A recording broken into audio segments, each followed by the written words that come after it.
production, whapeai ia mani ofisa o tangata mai mua mai i tono o tātou atinu.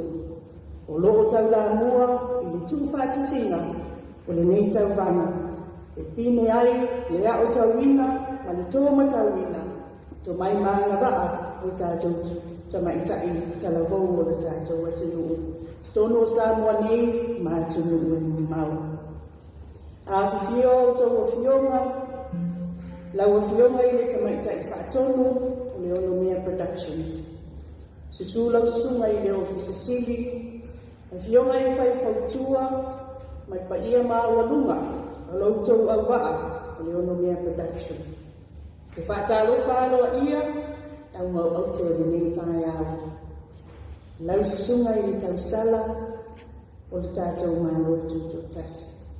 Ai maise te maitai e tō se fulu loto te tele malale ua filifili e tauvaga. E wale sa i linga o se tausala o Samoa ua afe lua tō.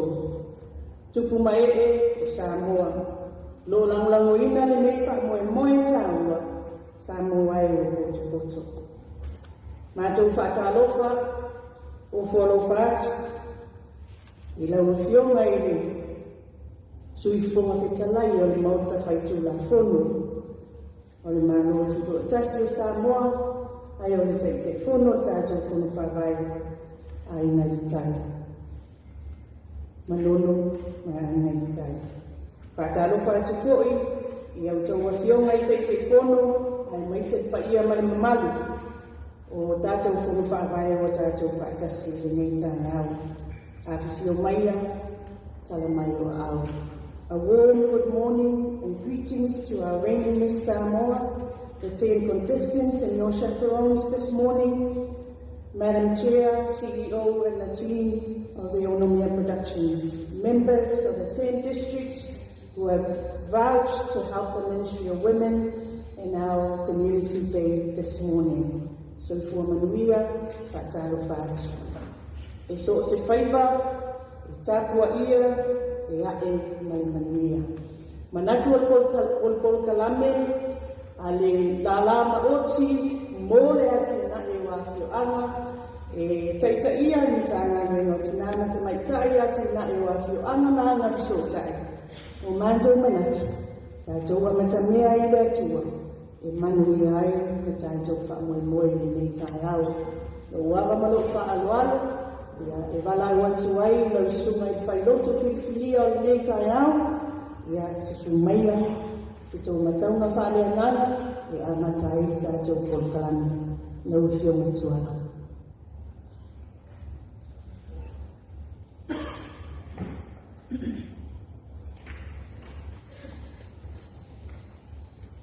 Sua famano isso que me solhava em Calecia, a cara fazia para ir mal no sabe, assim nem a minha outra, o ba a uma fapa eu lhe atu, o que eu não tá tudo aí não tô a salamacina, o não tá foi ele tá tomando, a bala tô esse a uma não mas tô tu ali tá bem, na tá tu tá com aí a tua, a tá tu fumantando.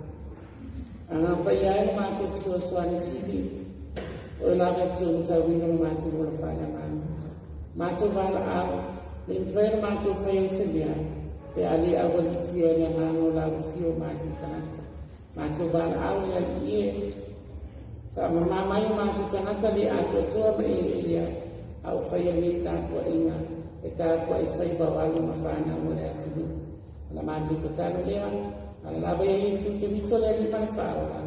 Amen. Le tu si fai te ora di Gesù. E io non mai tu si fai te ora sole cali sia il fa casa. O le tu si muovo a sa non cal che si fu mal fa. Fai te ora si fu mal fa e fa una mai di tu si fu. Fa fuma o la fai te wina. Sa tina ina tana te isa e le aso. A bana fai atu saulo ina nu ia tanto o lo fapia. Ia mana ia tana te aisa biase ia o le po. Na ia o tau biatu lo fili. O na le aina biase ne le nu uma. Wo le nu uma le Saya ini menibau dulu oleh ini. Boleh menibau fauta wasfolo ifolo menibau. Ale chua ale mo se tasino na mutu. Ababa mata oleh tauto. Awale na mona yona tana tauto malo tamano fayati. Ayunu wana tuwacho to sayuna lima afui menibau. Watu ina lima ina mutu. Wana mala mai wana mata. Wana fai mai dia zitasta ngata ufapia. Wa matuata to mai luta mani lugu. Wa fapia. Ia mala ia tsanata ngati aise mei leso. Wa lai luailu. Na fai etulia yona atana. Wa fati ngalu elu tama. Fa utamai. Wa o mala manama o mata. Ina wo aise na mei titso le ne milibao. Wa ilaba ana matua ailu ina yaso. Inyale tutawa na lantu maua.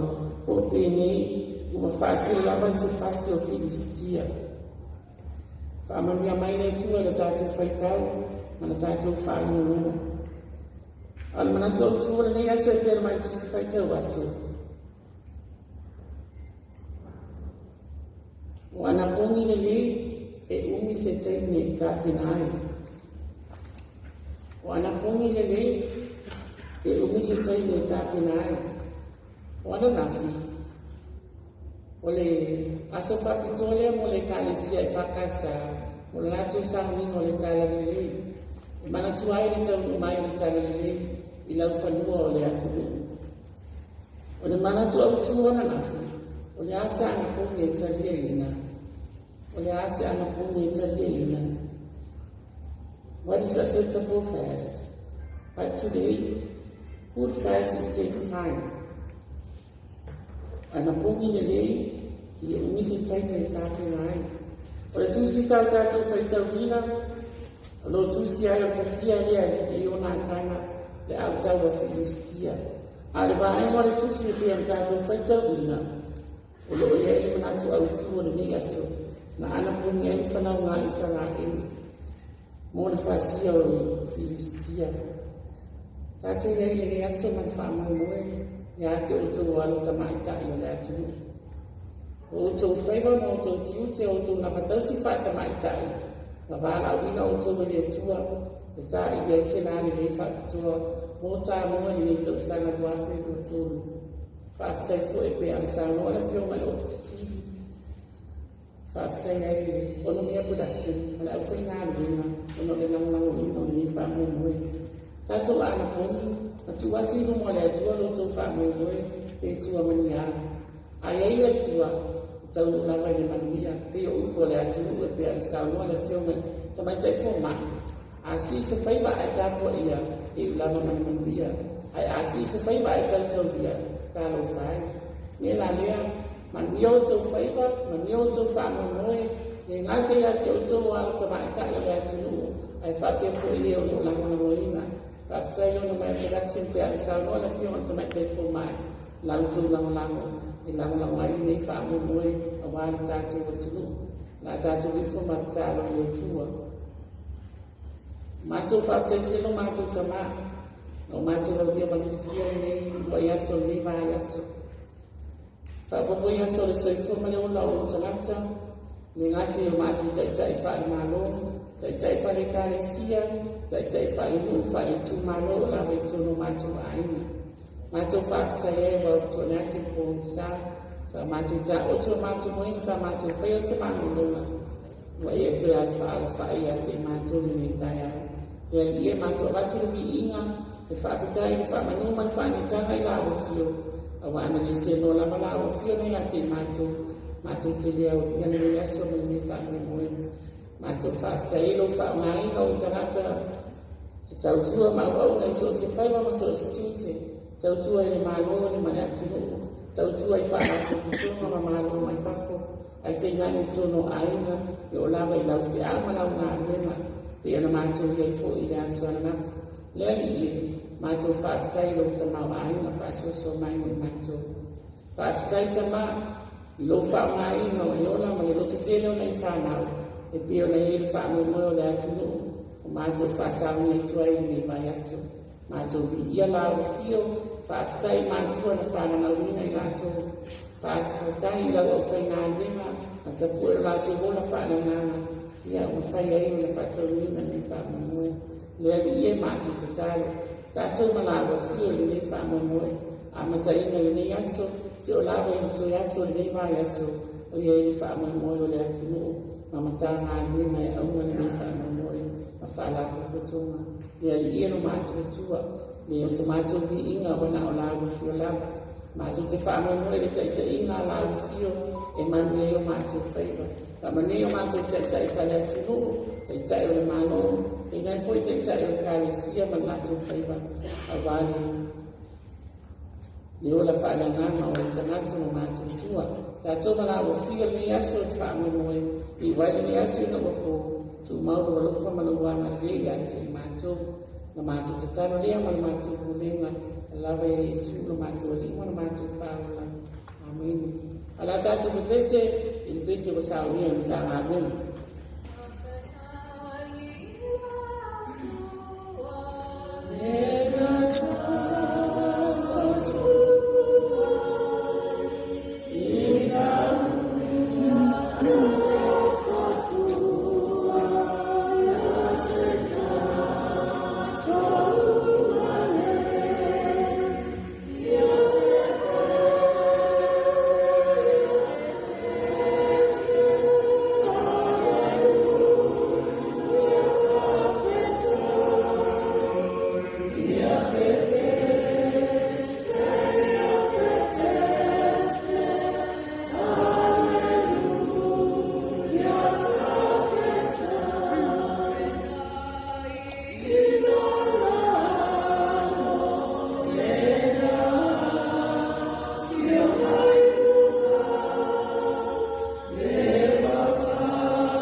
Ana tō leo ono na whanaleo o le vātetea ia walo tātou vātipui ma le tātou vānonofo ma le mātai sauro fuafuanga I beo na bea aile li matua o le nei matanga aluenga ia o leo lua I visifo ia le mātou matanga aluenga o se tasi o tōtō au le atu nuu le nei ia na filo ai filo tauvaga vāmea inga o le ati na e o te kulanga te la vou o te maitai ia e me se le whaileleina o tō walo mani a tātou whanau tuala mātou te le se watu ia wei whata oto au lape tā ua o tātou whesana inga I le nei tai au whailea mo tātou uma I le e sau tautusi mātou te tala tō mailangi manuia o le atua ia e whesoasoani lau wāmana whitalai a wale tau tuaina o tātou malo tau wale tātou mitanga aluenga ia e alwhianga iei mai tau sino a ina manu tano ia tupa ia o tātou Itumalo ia se whai ase whaamitalanga I le ngangana whaperetania ia wau au te o le nei tai au I was told that English is the official language of the Miss Samoa pageant. So, a brief summary of the work of the Ministry of Women for the knowledge and understanding of our 10 contestants will be delivered in English. The Ministry of Women, Community and Social Development came about in 2003 as an organization following a whole of buckets public service restructuring that was spearheaded by the Public Service Commission. Prior to this, the Ministry of Women, or the ministry, operated as three separate organizations: the Ministry of Internal Affairs, the Ministry of Youth, Sports and Culture, and the Ministry of Women. The ministry is responsible for a large portfolio constituting of matters relating to the advancement of women and within the broader gender equality development agenda. Local village governance, that is the work of the internal affairs and local governance, community development matters within the political defined district, village and community settings, and social development for our women, our children, persons with disabilities, the vulnerable families and communities, and individuals. Within its policy and service delivery roles, spanning across these portfolios, the ministry is also responsible for the coordination of the community development sector. As the lead and coordinating public institution of the sector, the Ministry of Women plays a critical role in facilitating social and community development through the promotion of inclusive development that benefits all citizens, including women, youth, persons with disabilities, children, the elderly, and other vulnerable groups.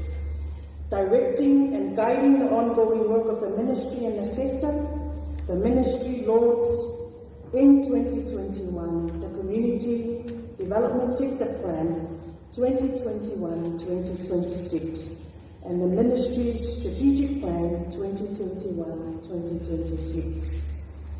The two plans for the sector and for the ministry was launched under the leadership of the former government.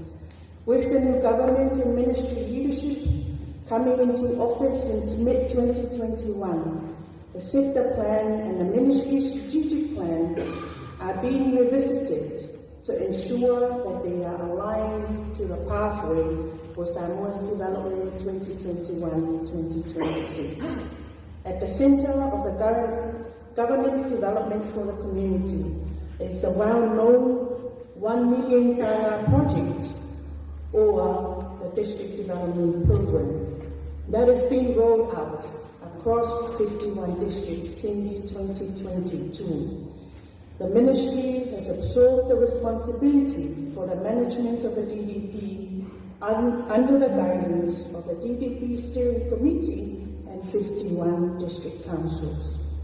The district development program's objectives are very much aligned with the pathway for Samoa's development and reiterated the need to prioritize the focus of all the sectorial priorities and implementation on the development of Samoan people, with emphasis on the development of its women, young people, and children as the most vulnerable groups to become agents of transformational change. The initiation of the DDP is based on a vision and an understanding that the communities, through the district councils and villages, have the best know-how and the expertise to facilitate and coordinate the development of their own people. It is the vision to promote and encourage homegrown solutions to respond to the 51 individual district needs, with government ministries and non-government organizations providing the technical support where needed and mobilize resources to sustain the individual districts' thinking outlined in their district development plans. As Samoan Tamaitais, I am positive that through the work of the Onomia Productions to prepare you for this year's competition, I am sure you are well aware that the work of the Ministry of Women is also guided by 3 international conventions: the Convention on the Elimination of All Forms of Discrimination Against Women, or CEDAW, the Convention on the Rights of Children, CRC, and the Convention on the Rights of Persons with Disability, CRPD. From the ministry's perspective, the Miss Samoa pageant platform was set up to be one and a perfect platform to not only nurture our Samoan young tamaitais, but one to be used as one of a far-reaching platform for the CDO, CRBD, and CRC Advocacy in its domestication. To the Onomia Productions, words cannot express how grateful the Ministry of Women is for the opportunity to be part of this year's Miss Samoa pageant preparations. This is gender mainstreaming at its best. Thank you for making the connection between the work of the Ministry of Women and the Miss Samoa pageant. Thank you for reorienting our Samoa on the objectives of why the Miss Samoa pageant was set up. Te hau contestants, ele whaomā tātou upu, hawai tātou te toiwhi roa I mai tātou mauta nei se taini murumuri. But from the Ministry of Women and the 10 districts, enjoy your time with your districts and make the most of it. You will see the implementation and what we meant by the objectives that is mandating the work of this ministry in your time from the next 10 minutes until you come back to the Tausala Masina. Tātou Itumalo, pa ia wharupo, tātou Itumalo, a whionga I te whono, au tō whionga I sui o pāle mene, mātou whawhitai, I lau tō langolango, wa mawhai I o na tupu le ne tāi hao, I au whamanu po ia I o whamafo I lau tō pa ia ma lau tō mamano, I au mātou whamalo lo watu, ai whawhitai tele, I le lava la mātou wāwangana, e whawhitai ai, I lau tō whisoso ani mai le ne tāi hao. Ia, ai o le whātamunga no wau le ne tāi hao, ia o le ama noa o tātou matanga aluenga, ia le ngata I nā tuualo ia atu mai, ia tamaitai e to a sefulu nei, ia I outou ia ai whaamana mai ama fōi, ia au no atu o tātou pōkalame I le ne tāi hao. O le tātou pōkalame, matawhai oi, ua ngā raiona mātou tāpā tātou tāngā ruenga se pisua soani, ia I tātou pōkalame I le nei tāi au, o se awa noa e whaanau tele ai, ma momoli atu ai tamaita I nei, mo se pisua soani, e mai moa matilo tilo, I le ātuana o le whaatinona, matawhai oi tau ave, ma whelāwe a inga sa o'o, o matawhai oi le tātou matanga ruenga ma le tātou la maoti. A isi fo I la maoti e se furu ma le tolu. O le ati na e o le tātou atinu, o ro'o tau whaatinoina.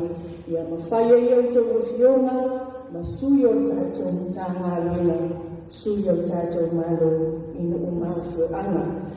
O le tātou pōkalame I le nei tāi au, ia I tuu atu le whaitalia, ma le saolotonga I au tau whionga I te whono tātou whono whaavai, e pule ai au tau whionga I le whainga tātou pōkalame I a marau tau taini, ma tau sala I tau sefulu ua whiliwhilia I le nei aso. O mātou whaau I fōi, whai ia umasui, ia o le tātou whaataanga ma le Onomia Production, ma le tātou matanga ruenga, o lo tau la mua tu whaatisinga o tātou Miss Samoa pageant, ia e tāru sakaina loutou pa ia ma loutou mamanu, e whaau pēa loutou lango, ai mese loutou tākua inga, e tauala I le tapena ina, e taavale teutou ina, ia maafifio mai, e lango, autou sui tauwa, a mata atu I le aso, se ia whaamae ale whaamoe, I le aso tua mai, e a momori atu I ai loutou soifua, ma somantou hola. Tāpenanga mo le nei aso, ia e mai a tātou whaamoe, na tuuina atu lea o nai te tusi laiti, ia e whesoa soani I lautou tāpenanga, ia o le nei aso a mese lau tau pale whea ngai ia maafio ngai tamaita I Tausala nei. O le awanoa o tātou malo, ia e whaalau iloa I fo'i, ia tāpenanga, ua tapena ina o alafua, ua mai aona whaatakato, ia no le tātou tauvanga o tāwali teu hina, e pe ona longo puia li ilo tau pa ia maro tau mamalu. O se taimi, o na tuu aloa ina tulea tātou mutana wena e tātou tele I tuu muli, mai le tau asana masina, ia le lisi o ta iana, ia moro tau si la fia, a wata penanga, wata tau ta vale teu wina. Ia e whapena fo iuna tuina antu wai, ma le lisi o tātou whaelonga, ia o whaelonga ia manu malo, e lima afe ta la le manu malo, o le ta vale le tu malo, ia o le mole tūlanga mua. Wha afe le tūlanga lua, tolu afe le tūlanga tolu.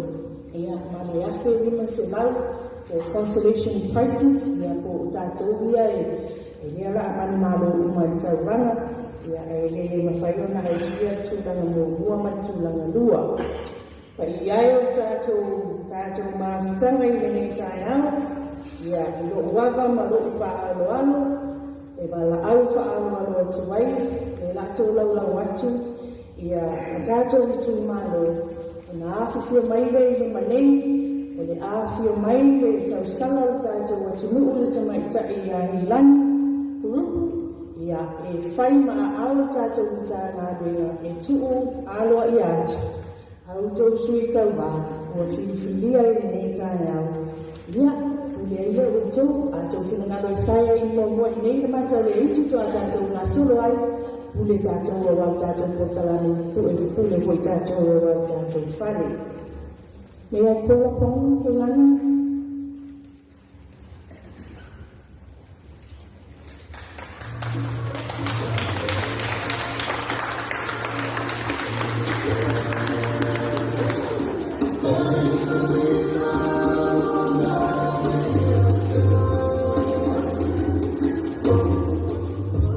O le Itumalo, o sanganga lua, ia ua Tuuina tuai le tamaitai a Tasha, Lili o Pera, ia kalau atu lau fionga, le sui o le Itumalo a fio maia.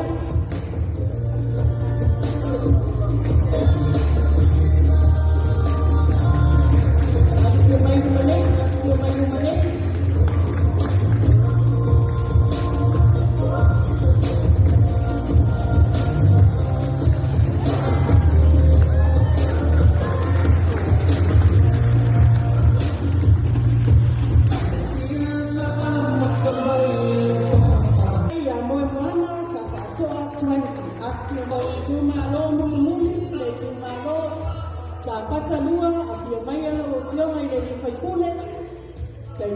Tātou Itumalo, kono whawai malosi e sa whatanua, tāu ao, ia le tātou sui tau wā, tātou kono whawai, e ka maitai a Karameli, Sarah Usau.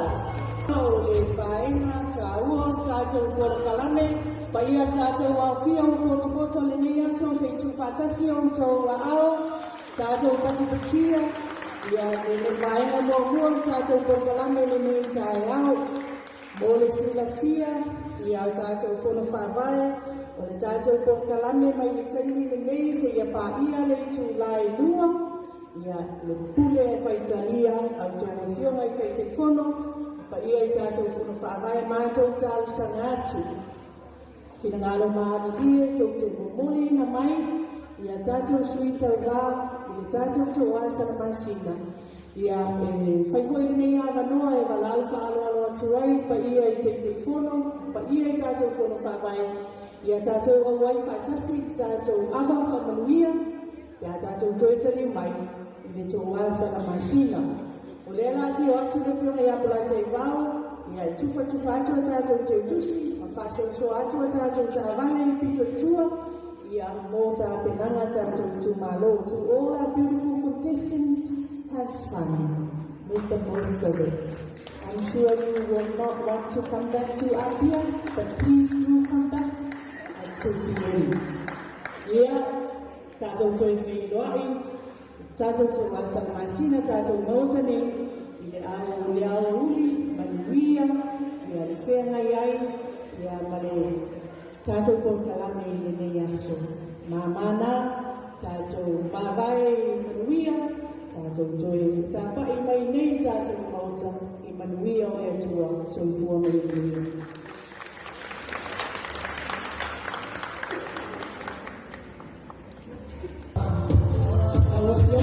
Ia le Itumalo, Papaia, Tonu Pawai, Koraita ia Tasha, o ona Pasinumanga, ia o le tama whanau o le tātou Itumalo, se ia mai se katumatitele, ia o le Itumalo, sa rana lua, ia malalato sui tauva.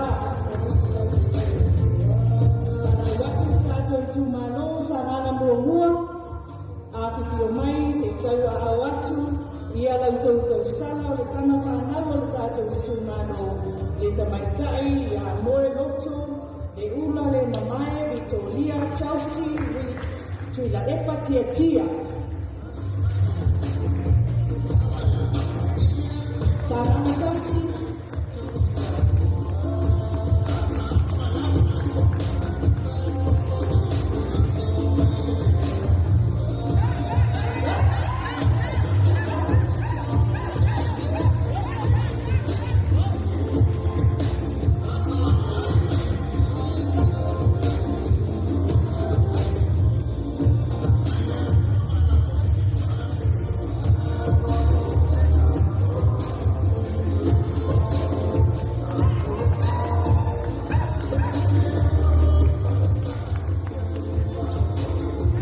Itumalo sa nganga wha, a whiwhio mai se i o tau tau aoina, le tātou sui tau wā, le tama whanaua tātou Itumalo, le tamaitai i a Helen, tau whaiu, Vera, Estolo, le Misio.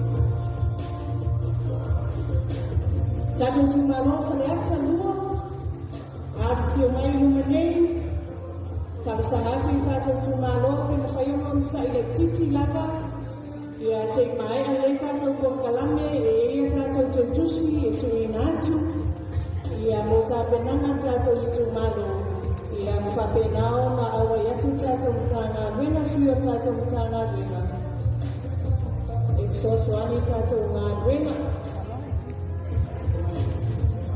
Nau o mantu i nātu o tau tausanga e tāu sangatu, se i toi momoi mai, tama whānaua tātou Itumalo runga nei, se i mai a le tātou korkalana, i au na tō muli whātasi rea, e o oga excited e tātou Itumalo.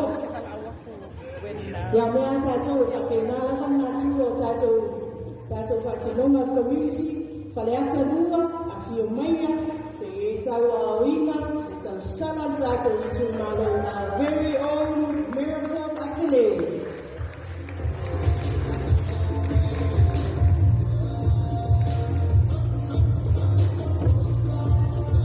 Vai maua wha,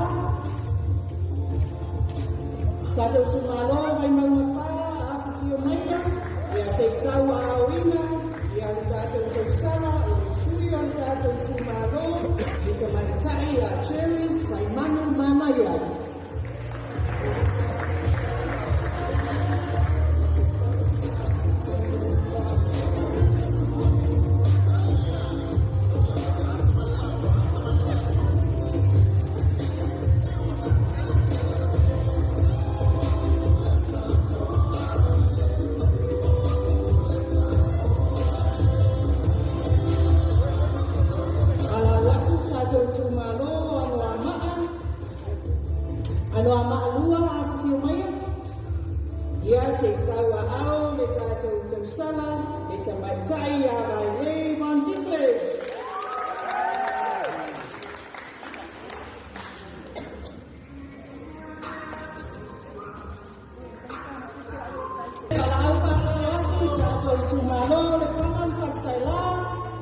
mafia maia, te tau aoina, ia le te maitai o le tausala mai tātou Itumalo, o le sui tauvaga, o le community a Australia, New South Wales, le te maitai